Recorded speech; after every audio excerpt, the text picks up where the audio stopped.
దానం చేయటంలో కర్ణుడిని మించినోడు లేడు. అయినా కురుక్షేత్రంలో ఎందుకు దిక్కులేని చావు చచ్చాడో తెలుసా మామా?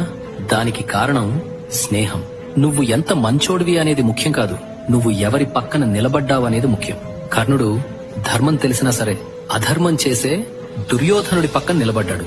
పాలు తీసుకెళ్లి విషంలో కలిపితే అది కూడా విషమైపోద్ది మామా. నువ్వు బంగారం లాంటోడివి అయినా సరే చెడ్డవాళ్లతో తిరిగితే కర్ణుడిలాగే అన్యాయంగా పోతావు. సో స్నేహితుల్ని ఎంచుకునేటప్పుడు జాగ్రత్త మామా, వాళ్లే నీ రాతని మారుస్తారు. అన్ని దానాలలో అన్నదానం గొప్పది. అన్నదానం జరిగే చోట సర్వ దేవతలు కొలువై ఉంటారు. అన్నదానం అన్నది భగవంతునికి అత్యంత ప్రీతిపాత్రమైనది. దరిద్ర నారాయణ సేవ ధర్మ దేవతకు త్రోవ. అన్నదాత సుఖీ భవ. అన్నమే శ్రీహరి, అన్నమే ఊపిరి. అన్నదాత సుఖీ భవ, అన్నదాత సుఖీ భవ.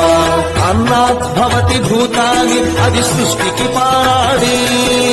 అన్నదాత సుఖీ భవ, అన్నదాత సుఖీ భవ. దానం చేయటంలో కర్ణుడిని మించినోడు లేడు. అయినా కురుక్షేత్రంలో ఎందుకు దిక్కులేని చావు చచ్చాడో తెలుసా మామా? దానికి కారణం స్నేహం.